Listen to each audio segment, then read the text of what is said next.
Hello. Are we ready to go? Let me see. Nice to see you all today. Got my notes. Yes, hello.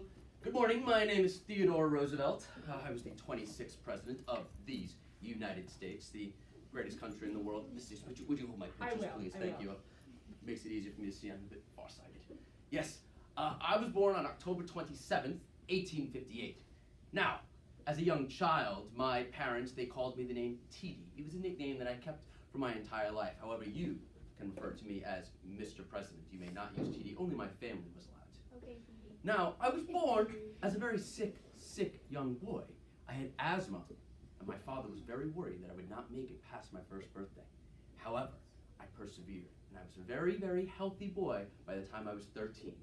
I loved rough, athletic play. I often boxed with my brother. I wrestled. I loved to walk into the wilderness, you see, because I grew up in Long Island of New York. I also had a home in Manhattan. I would spend my summers out in Long Island on the beach, and in the winter and the fall, I would stay in Manhattan with my family. I was the second of 4 children, and I was very interested in insects, in plants. So interested, in fact, that I started a museum in my very house.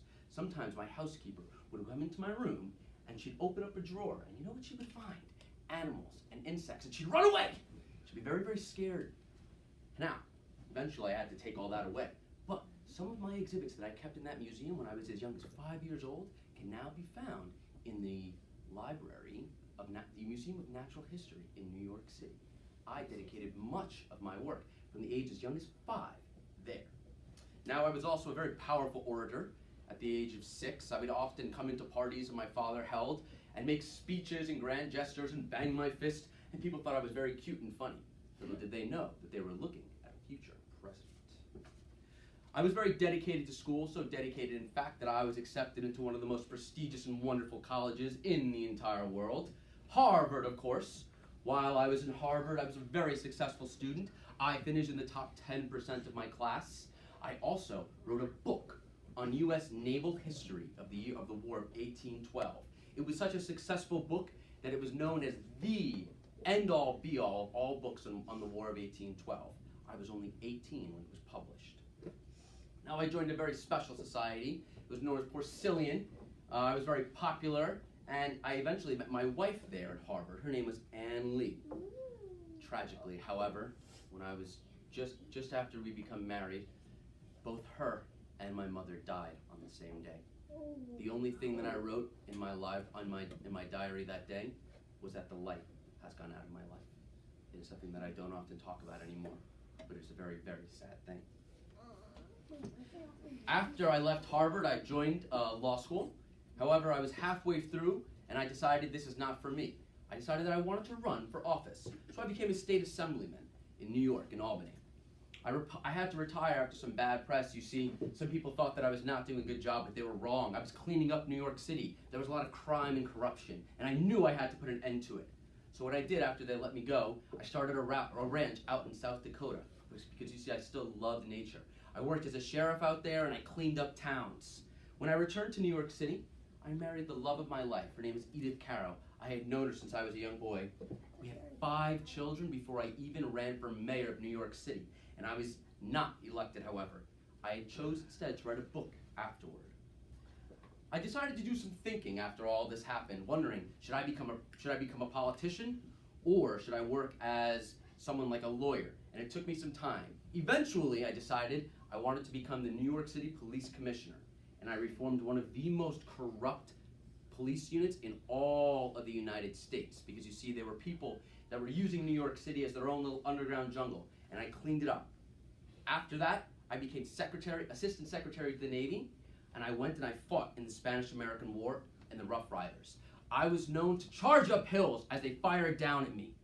I was unafraid of battle. One time a bullet sped right past my face, and I said, we must climb that hill. And climb that hill we did, helping to win that Spanish-American War.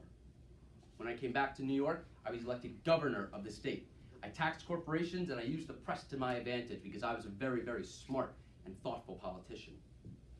Eventually, I decided that I wanted to try and become a president, but they thought I was too immature and too inexperienced. However, they were wrong. I joined the ticket of William McKinley, and we were elected, for I was his vice president. Sadly, only 6 months into his office, William McKinley was assassinated.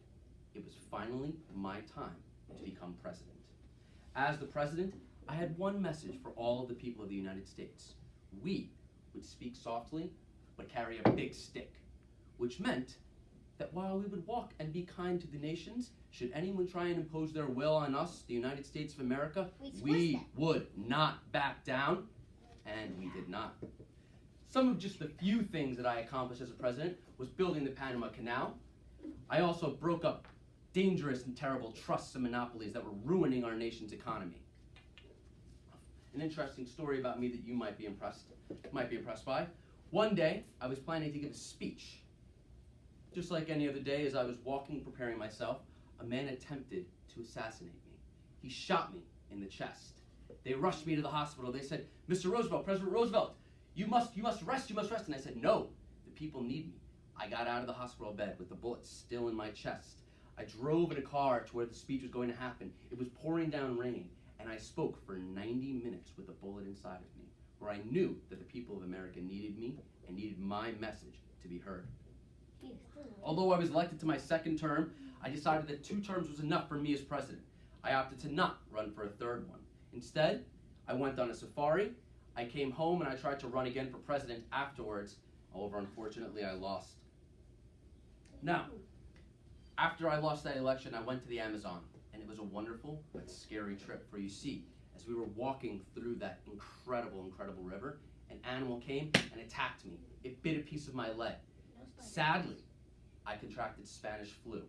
For 90 miles, men carried me on a stretcher through the hot 110-degree forest of the rainforest. They carried me all the way back to a place where they could get me onto a boat. They shipped me up to New York, where sadly I died at Oyster Bay at the young age of 60. 60? Then how are you here? I died when I was 60 years old, yes. You see, I'm here just to spread the message about me. And you have no bullet wounds or any... If you have any questions about me or my life, I'm happy to answer them right now. Yes, young lady. Did they ever take the bullet out of your chest? They did eventually perform surgery successfully on me. However, many people still tell the tale of my incredible speech. Yes, you in the green shirt. How did your leg look when an animal bit off some part of it? I was bleeding profusely. However, there were some doctors that were with us who wrapped it up incredibly tightly. I was not sure that I would make it. Theo. What bit you? What animal? Do you know what animal bit you? I'm not sure, unfortunately, for you see, it jumped out of the water out of nowhere and then ran away. A hippo? Yes, young lady.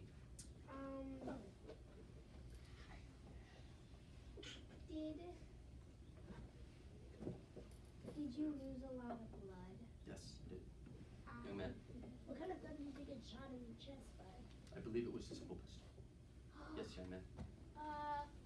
Well, was presidents being assassinated common when you ran? Unfortunately, at that time, it was fairly common. Abraham Lincoln, the great emancipator, had been assassinated a couple decades before I was. Obviously, William McKinley. I was attempted assassinated 2 times in my life. Very scary, however, I was not deterred by them. I knew that my message needed to be spread.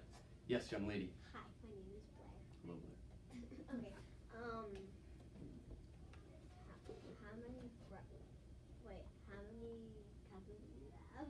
I had a very large family, as many as 100 cousins, not first cousins, that is. But I was one of 4 children. I had 2 sisters and 1 brother. Yes. Do you think that maybe, because you survived the assassination, do you think the same guy who did it maybe released the insert animal here at you? No. I'll take 2 more questions. What was the second time that that somebody attempted to assassinate you? I was walking in a crowd in Washington, and someone attempted to assassinate me. What did you do then? Yes, young man. Where in the Amazon did the animal bite you? I don't recall.